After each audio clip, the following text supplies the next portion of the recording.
Vámonos para Cuba.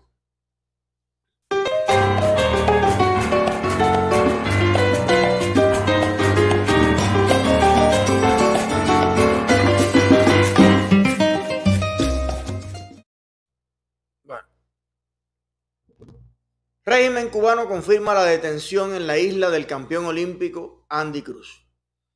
Hay un éxodo ya no solamente de cubanos de a pie, de personas que en todos los barrios, en todos los pueblos en Cuba están vendiendo sus casas para irse para los Estados Unidos y para otros lugares del mundo, sino que también glorias, figuras deportivas de altísimo nivel que han logrado los más grandes éxitos olímpicos, mundiales, están tratando de llegar a los Estados Unidos, el país donde existe el capitalismo, que se le cuenta a todos los niños de primaria y secundaria en Cuba que no funciona. Así que por eso me doy cuenta de que hay la persuasión hace su trabajo, pero la realidad hace un trabajo más eficaz que la propaganda comunista. Entonces, bueno, ahora ya tú sabes que devolvieron de México a los peloteros brillantes, los que más futuro incluso pudieran tener en las grandes ligas, y los devolvieron a Cuba. ¿Usted ha escuchado hablar algo más de eso? Yo no. Me gustaría que después le diéramos seguimiento a ese tema, a ver si hay algo nuevo. Si están presos,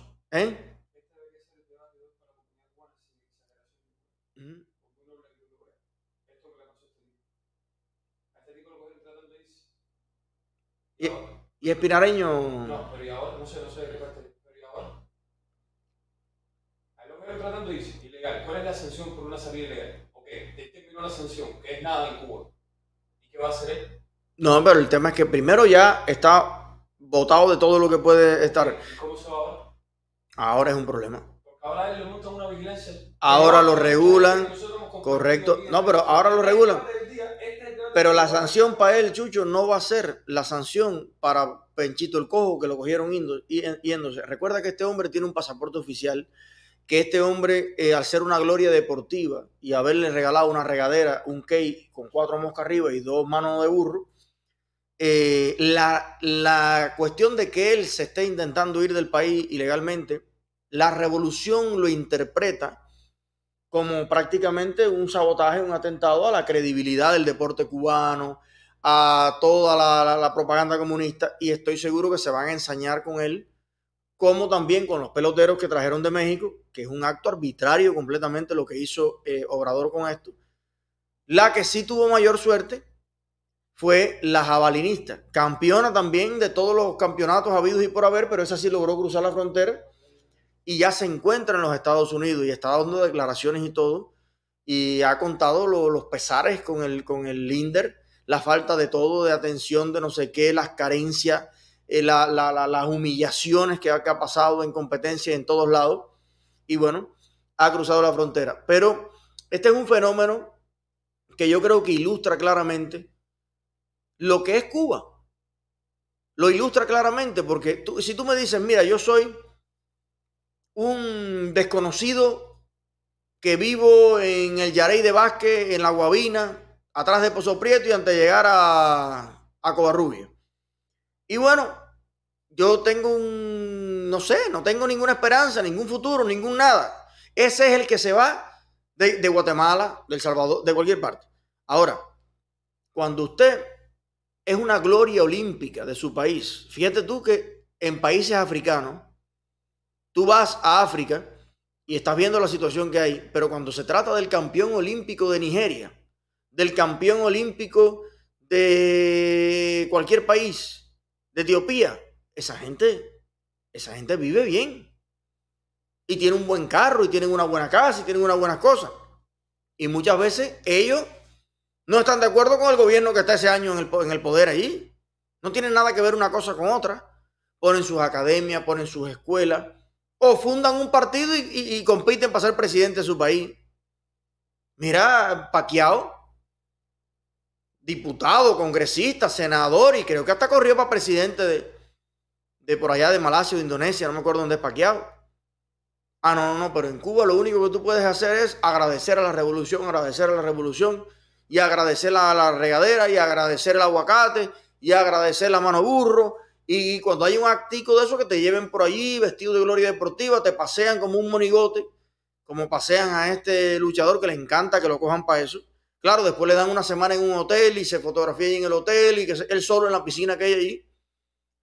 Mijail este que le encanta que lo cojan para eso. Ya esas son las personas que ya colgaron los guantes, literalmente. Dijeron, olvídate de eso.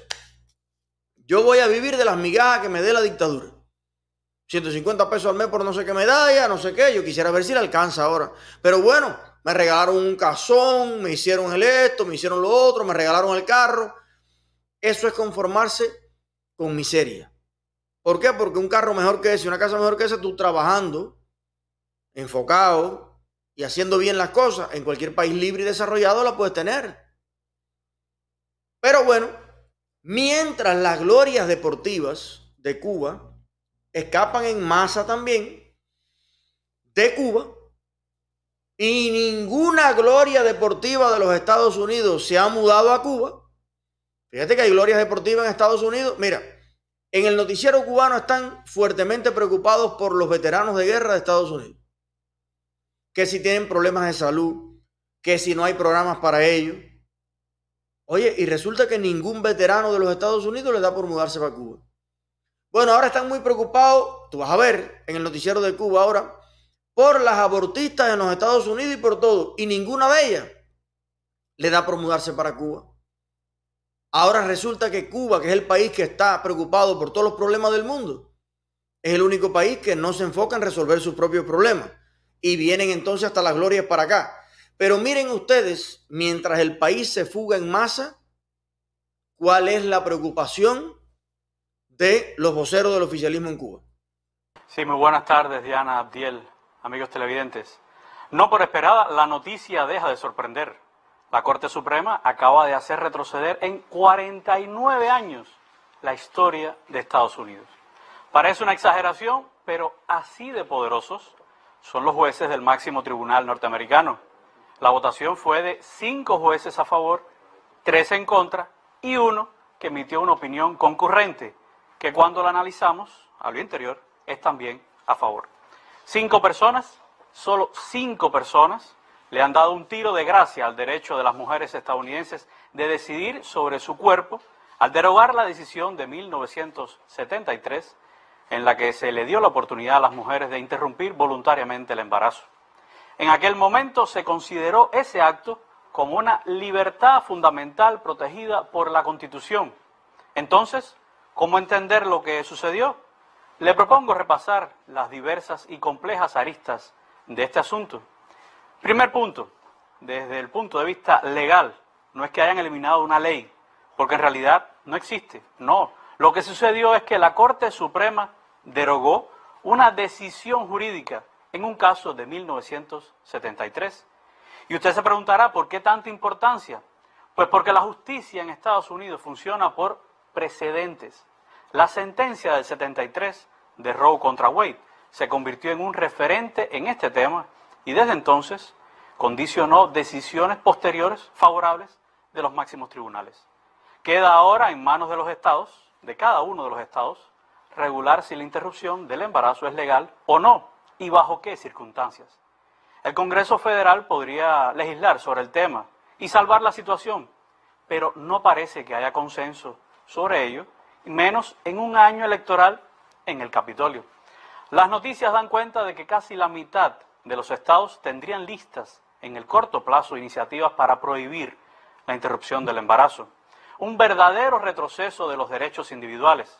El segundo punto, pues que de esta Corte Suprema ya se esperaban decisiones de este tipo, de este corte, y déjeme decirle que este no es solo el comienzo, es parte de un proceso. El responsable de todo, Donald Trump, ¿sí? El mismo que dejó hace un año y medio la Casa Blanca y lo hizo con la complicidad del Partido Republicano. Fueron ellos, Trump y los republicanos, quienes nominaron y después ratificaron en los 4 años de Trump en el poder a 3 nuevos magistrados de la Corte Suprema. Diríamos que tuvieron la suerte histórica. Mira, primero, la primera pregunta, déjamelo ahí así paradito. La primera pregunta que yo le quisiera hacer a este ilustrado intelectual cubano es: a mi abuela, ¿qué coño le importa lo que tú estás explicando? A todas las personas que ahora mismo están en la cola del pollo o de la galleta o de la croqueta en el país entero, o botado allí en el primer anillo o en los amarillos esperando que pase una rastra para subirse, para llegar al trabajo o a la casa, a todas las madres que no encuentran leche para los muchachos en Cuba, a los cubanos de a pie en general, me gustaría que tú me explicaras qué le importa lo que tú estás hablando. Porque tú estás gastando fondos públicos cubanos.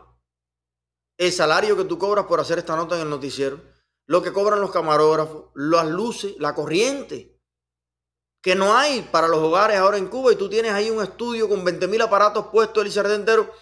¿Cuánto cuesta que tú aparezcas en la televisión para que además hables de algo que a ningún cubano ni lo entienden correctamente porque no conocen los matices de la democracia, las maneras de pensar, los precedentes? Tú mismo parece que no conoces o no te conviene hablar de qué pasó con el caso Rose versus Wade, que lo hemos explicado aquí al detalle ayer, que es una estafa y una manipulación. Pero aparte de eso, de que estás hablando de algo que a ningún cubano le interesa, a lo mejor sí le puede interesar por curiosidad, como leer ese libro El país de las sombras largas en los esquimales, pero lo que más le interesa al cubano es lo que está pasando en Cuba. Tú has analizado ya las declaraciones, ya que hablas de ley, de justicia, de precedente. Ya tú has analizado en el noticiero las palabras de Remigio Ferro, cuando dice que manifestarse en Cuba es un derecho y después le meten 25 y 30 años a los que se manifestaron. Y lo que dice la sentencia no es ni que tiraron una piedra ni que se metieron a una tienda, sino que profirieron consignas y que dijeron patria y vida y que dijeron Díaz-Canel sin casa y le meten esos años. ¿Tú has analizado lo que está pasando judicialmente en Cuba? ¿Tú has analizado en tu programa o en tu espacio la profunda dependencia y servilismo de los jueces cubanos, de los fiscales cubanos, a la policía política cubana, que es 1000 veces más escandaloso y arbitrario que los jueces que tienen en su poder tomar esas decisiones las tomen en una democracia? Dice él que los responsables de todo esto son Trump y los republicanos que pusieron 3 jueces. Mira, los responsables de todo esto son los que lo tienen que ser y pusieron a los que tenían que poner. Tendrías que explicarle a todo el pueblo de Cuba que en los Estados Unidos, cómo se cambia un juez de la Corte Suprema, si dio la casualidad que 3 jueces o se fueron o se retiraron o tal, le tocó al ejecutivo que estaba en ese momento proponer a los nuevos jueces, que además fueron ratificados por la Casa de Representantes, por el Senado, por todos los poderes que conforman la nación. Pues así es como debe suceder. Es que tú no estás diciendo nada. Llovió y déjenme decirle lo que pasó. Se hizo un charco. Sí, cuando llueve se hacen charcos. Cuando hay un presidente en los Estados Unidos y hay que replantear un juez, lo proponen. ¿Qué me estás contando? Pero lo que más me interesa de todo, lo que ha dicho este manipulador profesional, bueno, profesional sería ponerle mucha rimbombancia, este manipulador a secas, lo que más me llama la atención es cómo a él le duele que según su visión, los derechos individuales en Estados Unidos se vean limitados. Y dice que el derecho de la mujer a decidir sobre su propio cuerpo. Millones de personas en Estados Unidos no lo vemos de esa manera. Yo creo que lo que estamos evitando es que una persona decida sobre el cuerpo de otra persona. Porque déjenme decirle que durante un aborto no le pican ninguna parte del cuerpo a la mujer.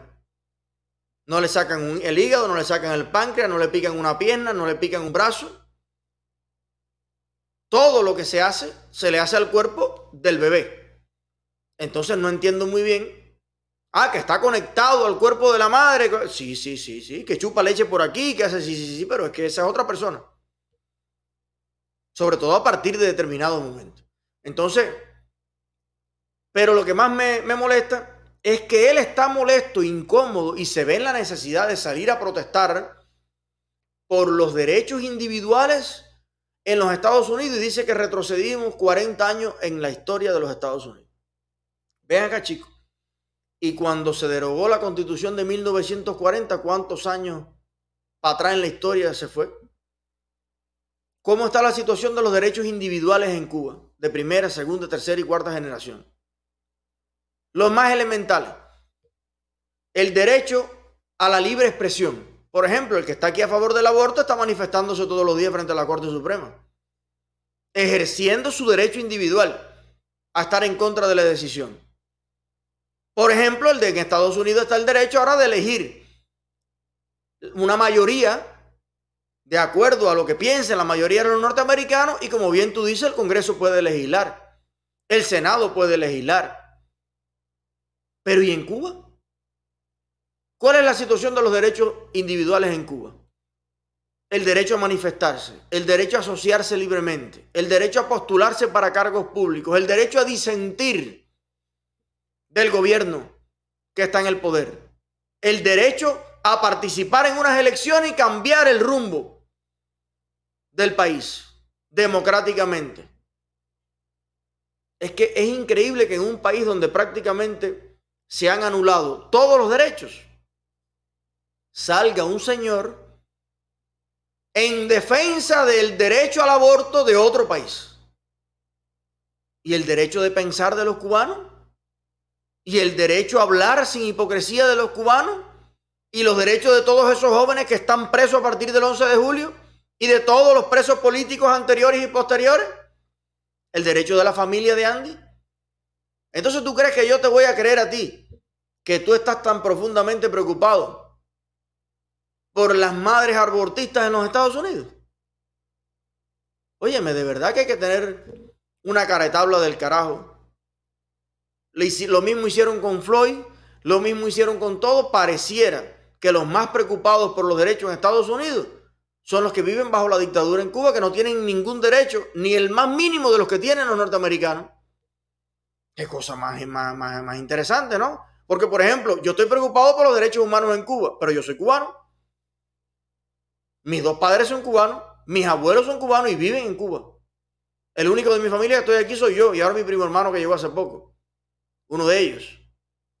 Pero este señor es norteamericano, sus padres son norteamericanos, sus abuelos viven aquí, su familia vive aquí. Es como raro, ¿no? ¿Cuál es el vínculo que él tiene con los movimientos abortistas de los Estados Unidos? ¿Por dónde les viene? Por sangre, por lectura. ¿Cómo tú te puedes levantar en un país donde no hay una calle, una acera, una comida, un juguete, una chuchería, un vaso de leche, y tú decir, no, yo del mundo entero lo que me voy yo a enfocar y a preocuparme es por el aborto en los Estados Unidos? A mí me gustaría que ellos me expliquen cómo los periodistas cubanos toman la decisión en su vida de qué asuntos preocuparse y de cuáles no. Es curiosísimo, honestamente. Pero que de apellido Legañón, no sé si es pariente de nuestra Legañón. Pero fíjense ustedes cómo está la cuestión en Cuba. Un represor cubano involucrado en la expulsión de un profesor universitario en Cuba por sus ideas, por su pensamiento. Bueno, pues resulta que se marcha a los Estados Unidos. Uno más. Él es profesor universitario René Fidel González, denunció en sus redes sociales que uno de los represores que incentivó su expulsión de la Universidad de Oriente, llamado Lester Amaury Martínez Quintana, emigró a los Estados Unidos. Fíjate tú que no ejerció, un comunista que no ejerció, se va para Estados Unidos, uno de los que participaron en esta farsa. Y él dice, bueno, mira, no hay nada en malo en lo primero, sino en lo segundo, escribió el hombre. Uno más. Y yo vuelvo y repito.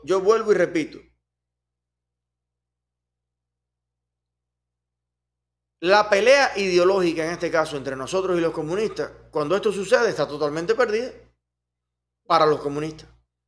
Ellos tienen todavía el control de Cuba con las armas, los palos y toda la represión. Pero la batalla ideológica ya la perdieron, porque ninguno de los que defendemos la libertad y el capitalismo capitalista nos vamos a vivir bajo la bota del comunismo.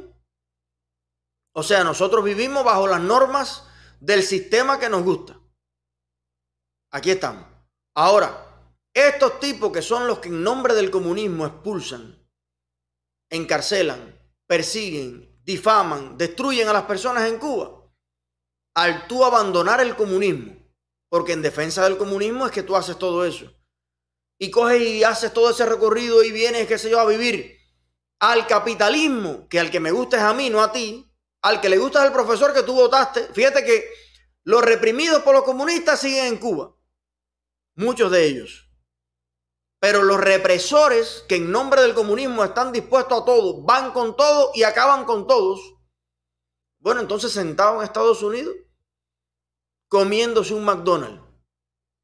Fíjate tú que ya tú sabes, yo no quiero que usted piense que yo soy un extremista, porque estaría usted de verdad otorgándome un escaño que no tengo. No lo soy, no soy un extremista. Pero como antiextremista que soy, a mí me parece que este tipo de personas que ha cometido actos extremos contra la libertad, contra el derecho al trabajo, contra la libre expresión, contra la vida de personas en Cuba, no debieran entrar y vivir tranquilamente en los Estados Unidos. Lo digo con absolutamente toda la honestidad del mundo. Y yo sí creo que debiéramos organizar algo más contundente con respecto a esto. Con respecto a esto. Y a veces estos personajes son menos atacados que otras personas que por lo menos tiraron alguna escupilla, le tiraron una patrulla. No, estos no, estos iban en la patrulla, reprimiendo a la gente. Y muchas veces decimos, bueno, vino para acá, pero bueno, ya está ahí. Y creo que contra esto sí habría que enfocarse con toda la fuerza de la ley del mundo. Y siempre me pregunto por qué las agencias de este país funcionan tan mal en ese sentido. Porque ahora tú se lo mandas, el FBI te dice, sí, ya lo recibí, ya lo vi. Este hombre obviamente mintió en su aplicación, porque si tú dices que tú eres un represor en Cuba que has expulsado a personas de su trabajo por su manera de pensar, es que la ley prohíbe que tú entres a los Estados Unidos. Nadie tiene que hacer nada extraordinario. Es aplicar lo que está escrito nada más. Y honestamente duele ver la impunidad con la que estas personas hacen lo que les da la gana en este país.